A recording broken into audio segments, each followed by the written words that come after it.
Good evening from New York. This is Monday, September 26th, 407 days until the 2012 presidential election. It seems like a clear-cut case of police brutality by the New York police force. 4 young women on the periphery of a peaceful march, part of the Occupy Wall Street protests, suddenly fenced in and without warning hit with a blast of pepper spray. The police say the action was performed appropriately. Videotape suggests otherwise. The fifth story on the countdown, the Occupy Wall Street protests, now in their 10th day, had received minimal coverage from national and local media.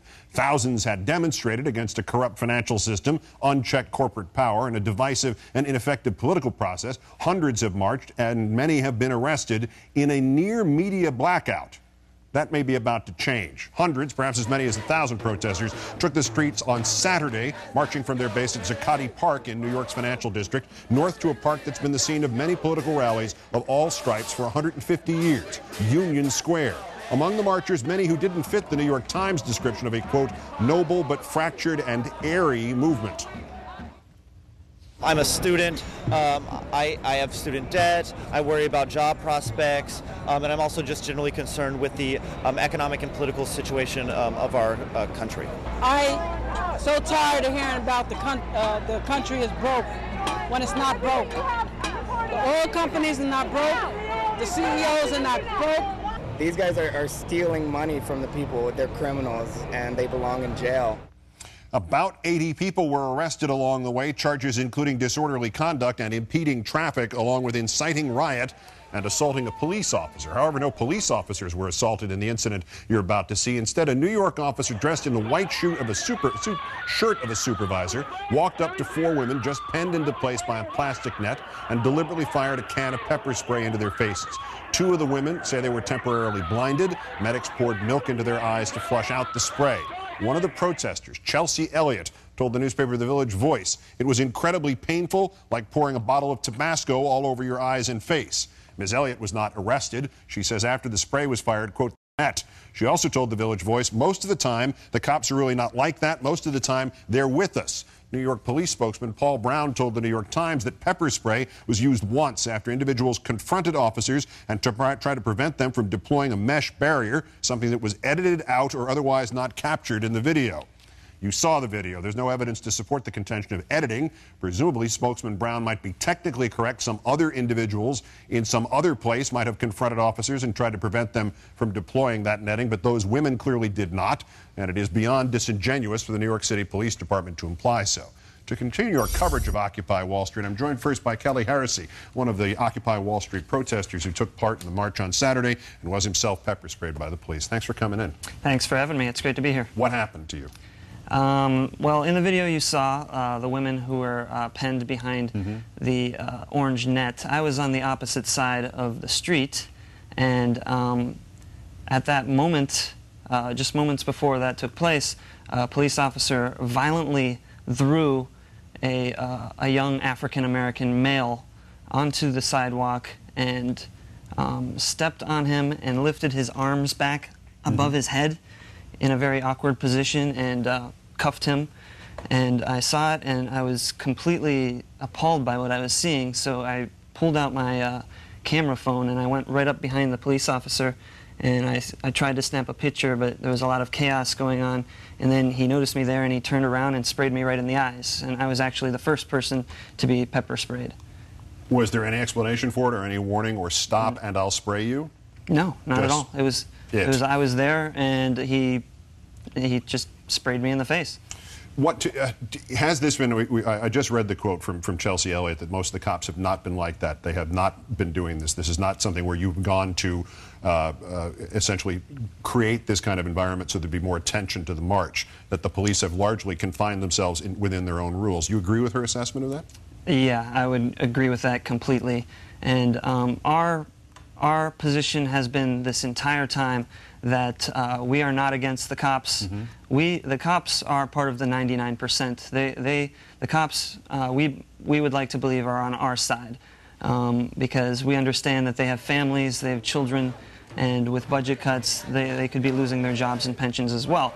So we always try to tell the cops that we love them, we want them to be on our side, and we've always remained peaceful. But in intense situations like that, you know, sometimes people, human nature, you just don't know how to react, and sometimes it's unfortunate that they responded violently in some cases. Do you think there's an issue about the protest and its focus? I've been thinking about this a lot, that, again, we've said this 1,000 times, if there were 20 Tea Party protesters dressed almost identically to the way you guys are, only carrying signs that had, you know, no more taxes or fewer taxes or lower taxes, they, for good or for ill and for whatever else cover they provide for other issues, they have an identifiable, easy to digest message for the people they're trying to get the point across to. Do you worry if Occupy Wall Street is not focused enough in that way to make the kind of impact, say, just as an example, not to say you're the liberal Tea Party or anything, but are you worried that you can't make that kind of impact because there's so many issues at hand here? I'm not worried at all. I think the message, the media right now is focusing on the fact that it appears to be unorganized, or there isn't a concise message. But I think that's our greatest strength. I think the most interesting thing about this movement is what's happening in Liberty Plaza, or also known as Zuccotti Park, but we call it Liberty Plaza. What's going on there is we're having general assemblies. We're having an open democratic process where anyone who wants to speak has an opportunity to speak, and we decide our actions by consensus. So there's a plurality of views, there's many different opinions, and it's a work in process. It's a process right now. And you know, eventually we will be ready to address the media with specific things, but right now we're still a very young movement, and we're growing, and eventually we'll be ready to share that. Do you think you're getting a little traction on this, as the politicians would say? I mean, you had our friend Michael Moore is down there as we speak right now. That's speaking right. To the assembled group. Do you get that sense that things are turning in terms of what you want to accomplish? Well, if we're talking about public opinion, then absolutely. It's like night and day with the media. We had very little exposure, but this afternoon there was cameras everywhere. I've been talking to the media all day long, and welcome. So, yeah, it's great. It's too bad that we have to be arrested by the police and you know, assaulted in order to get any media exposure. But it would be nice if the media would focus on what we're the democratic process that we have going. It's really a beautiful thing. Yeah, but you don't have any illusions about the value of one relative to the other in terms of our media today, right? I mean, Gandhi was doing this 100 years ago, 120 years ago in South Africa, let alone what he did in India. There is a way to get headlines. Right. Right. So, in any event. And we'll do what we have to do. Take what you have to do. Kelly Heresy, part of the Occupy Wall Street protest, pepper spray victim himself. Great, thanks for coming in. Thank you very much. Along with the video we showed earlier, a number of still photographers took pictures of Saturday's Occupy Wall Street protests, the pepper gas assault on protesters, and the NYPD supervisor, possibly a lieutenant, who fired the spray at the protesters. The photographer who posted these photos wrote that one of the women was hit in the with the spray, happened to be deaf, and that he can still hear her screaming in pain, sobbing, saying how much it hurt as we held her head, spraying milk into her eyes and on her face. He also says the police officers holding the net were flabbergasted by the attack and almost got hit themselves. Karen McVie joins us now, senior news reporter with The Guardian, who's covered the Occupy Wall Street protest, and she's here with us. Thanks for coming in. Thank you for having me. You've seen this in person, and you've seen this either not covered by the U.S. media, or let me read a little of what the New York Times said. The protester was rightly frustrated but airy, and the Times portrayed a blonde woman who'd stripped to her underwear as their default ambassador. There seems to be a little bit of a disconnect between what's actually happening there and the way it's being treated by the American media. Do you have any theory on why this is? Well, I've been down to the protests on a couple of occasions last week and this week. And I've seen a lot of things going on there. I mean, we at theguardiannews.com, we consider that there's an issue there, there's an issue going on there. There are people who are exercising their legitimate right to protest.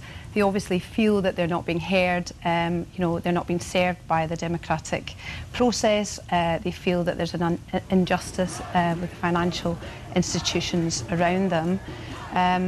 And our readers have responded to the things that we've written about, not just in America but all around the world, and they want to be informed of this. They're interested in it and they want to read more about it. So we feel that, you know, it's something that we want to cover.